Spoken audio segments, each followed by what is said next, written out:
In today's lesson, we'll use GitHub Copilot to generate test ideas for our legacy codebase. Now we use AI to generate test ideas, but we're going to treat the result like a draft for review later on. We'll start off with a good prompt, and this should include the relevant controller model, the view models, the baseline notes, business rule notes, and anything that can keep the context focused enough so the AI is reasoning over the actual code rather than general and generic MVC examples of tests. We're going to ask for test ideas by workflow and risk area. So we have the normal path, the edge case, the negative path, any authorization behavior that might need verification, JSON behavior, and modernization concerns. Then we're going to review the output. Here we reject tests that only prove the implementation detail, repeat the same happy path, or assume a future architecture that does not yet exist. A useful follow-up prompt is to ask the AI to critique its own list for missing assertions, brittle setup, overcoupling, and assumptions, and that second pass usually improves the list substantially. This is not just a pile of lists that we want to just accept, but it is a prioritized backlog of test ideas that the review team can refine, and of course we choose what is useful, what is not. So our end goal here is to use the AI to draft useful test ideas without surrendering test design judgment. Let's jump into the code. So we're going to start off by generating some test ideas using our AI assistant. Create a new document, and this one is called AI generated test ideas.md. And the document reads, AI generated test ideas. The purpose is to capture the first AI assisted test planning pass for the MVC legacy baseline. And the document has the heading and the purpose, which is that it captures the AI assisted test planning for the school management MVC legacy baseline. The goal is to identify practical high value tests and immediately convert the best first targets into working tests. We have our baseline where we reaffirm the application type, the current platform, and the target platform. And as a review rule, AI-generated test ideas are drafts. A test idea is accepted only if it is supported by the current code, documentation, configuration, or observable runtime behavior. Now we have our first prompt, and you'll find that the prompts for this section's activity in O5 test planning prompts.md. This prompt is reminding the AI, is informing the AI that we're planning tests for the inherited ASP.NET MVC legacy application. We have the repository state and then important constraints. You don't want to write any tests or make any refactors, just generate test ideas and make sure that you separate what is observed from what is assumed. And if a test idea depends on database setup, identity setup, or runtime hosting, say so clearly, because at that point, it's not just a unit test, it's an integration test. Then we have the different areas that we want to review, which are mostly the main classes like the controllers, the startup models, metadata classes, and the documentation that exists already. Return a table with the columns test idea ID, area, behavior, or risk to be tested. Evidence source, suggested test type, feasibility, whether it's easy, moderate, hard, or should be deferred, the priority, why this test matters for modernization, and is it observed, partially observed, or something that needs to be verified.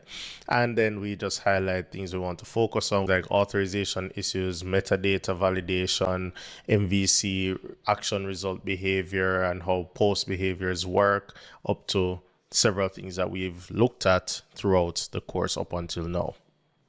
So you can use that prompt in your AI assistant, and then we can review the output together. The outcome of the prompt is a table, but you can see here that in the Markdown preview, the editing is messed up. So edit Markdown, get the table and place it directly in my AI generated test ideas.md file, and then open the preview and look at the table. We have 20 tests for the different areas that we asked it to pay attention to, from the controllers to the models to the different behaviors. And it states what the behavior or risk is that needs to be tested. It states where in the source files these tests would cover, whether it's an integration test, a security regression test, a startup test. Some of them might be UI metadata tests. And then the feasibility, whether it's moderate, hard, easy to do, or it should be deferred. I don't see any deferred ones here. Most of them are high priority. And then why the test matters for modernization. So you can go through and then you'll see here most of them are observed. The final one is partially observed because there are some discrepancies between what the documentation says in the code base summary and what the startup.cs lecturers controller and enrollment controller say. So we can look into that manually. Now, if you wish, you can run a second prompt to ask the AI to review its own test idea table. So here we're saying you're a skeptical senior .NET modernization reviewer. So review the test idea table as such and remove or mark anything that was speculated, not supported, broad, too coupled, expensive for a first pass, better handled as a manual verification item, or describing future behavior that's not observed now. Pay special attention to these areas once again. I return a revised list grouped into what needs to be implemented now, what can be implemented after test infrastructure exists, and what can be deferred or needs manual verification. Now, running a prompt like this can be useful because it makes the AI take a second pass at its own suggestions and can result in the removal of a lot of noise. Now, in the interest of time and tokens, I ran the prompt and I got this back. So you'd see that the implement now mainly would be reflection and security tests, some validation tests just to make sure that the validation works for the different models and that authorization risks can be captured before any intentional hardening. And then implement after test infrastructure exists would be things that require the EF6 database setup.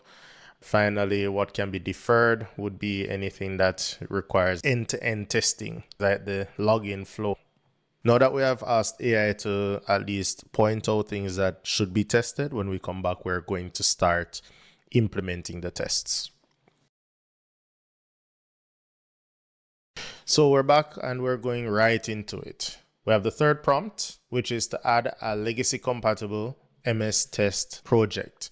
You're helping add the first test baseline to an inherited MVC legacy application, and we have the repository state where we're stating what the main project is and the solution, as well as information that we usually state. The goal here is to create a new legacy compatible project, and we're implementing the implement now tests from the reference document. The important constraints: don't modify any code or refactor anything. Don't create the database backed tests yet. Don't instantiate anything. And we just want to kind of keep the tests focused on what is needed for these tests. Create a new and appropriate school management tests project using a project template that is compatible with the current version and add the test project to the solution. Create a testing file and folder structure that matches the production code structure for the areas being tested. We also want to make sure that it makes reference to the school management project from the new tests project and add any additional references that may be required for testing. Then we have implementation expectations. Use clear, arrange, act, and assert structure. Use helper methods to avoid any repetitions. Add assertion messages that explain baseline risk tests clearly. Don't add any of the complicated tests just yet. Don't introduce mocking frameworks unless it is absolutely necessary. And keep the test project simple and legacy compatible. After creating the files, build, run the tests, and report. The next step is to place it in the AI assistant, and this time I'm going to run it as agent instead of just ask because I actually want it to carry out the operations and then let it run. And here's the outcome. So along the way, it asked me for permissions, but we can go through and verify that all of our expected changes have been done. The first thing is the CS approach file. which has the references to the different packages and project. I'll keep all of that. It's deleting the default test file, anti-forgery attribute baseline tests for the controller to make sure that the anti-forgery attribute is present. So the way that testing works, just in case you're not so familiar, we pass in different scenarios for one test, and based on each scenario, assert that the anti-forgery attribute is not null. So in testing, we usually have the arrange, where we set up the test situation, all the data and the assets needed for the test. Then we act, which is to pass in some test data, which would be based on these data rows. And then the assertion should always be true for the test to pass. So these are the anti-forgery tests, like I said earlier. I'll keep those. Here are the metadata attribute baseline tests. These are making sure that the course metadata has expected validation attributes. And these are based on the attributes that would have been outlined in the models. These models are based on the actual data models. So there's no view model abstraction. And what happens is that there are metadata classes that exist, and I'll just bring up the one for courses.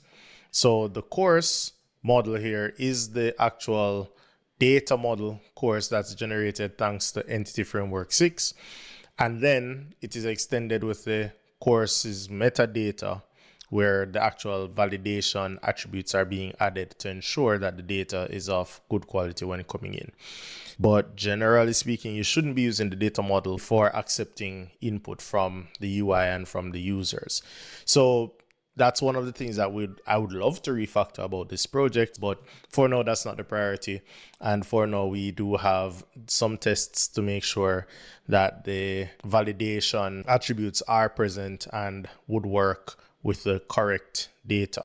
Next, we have the settings file, which is just a C# class with not much in there. I'll keep that. We have a reflection test helper so that a lot of the repetition is reduced. I'll keep that.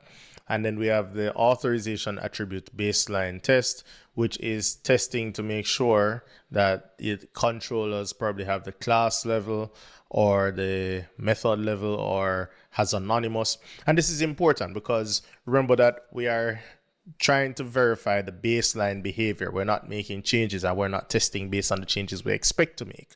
So by testing what obtains, if we do a refactor and it breaks the test, then we know for sure that we have changed something with the current operation of the application, and we either need to modify the test or revert the change and make the change in a way that doesn't violate the business rule. So those are some of the things that you have to consider when you're refactoring code. So I'll keep that. Those are all of the changes. So I'll confirm and let it build the solution. After a few more fixes and iterations, it finally gives us the change summary. So it states that it created a new project, the files it created, the ones it had to change, the tests that it has added, and the commands that it ran along the way. And the ultimate status is that the build passed and the tests, all 23 tests, pass. So this is a good start to creating the tests. If I switch back over to the solution view, you see that the project is not being listed here. So I'm going to right click, go to add existing project, and then find the CS project and make sure that it's represented here in Visual Studio. So there it is. And we have this folder structure where it has the controllers with the authorization and security tests, any helpers and models that are needed along the way. So that's our file and folder structure. I'm not going to go through every single test, but I did a once over and all the tests look fine to me. Be sure to check out the full course on Udemy.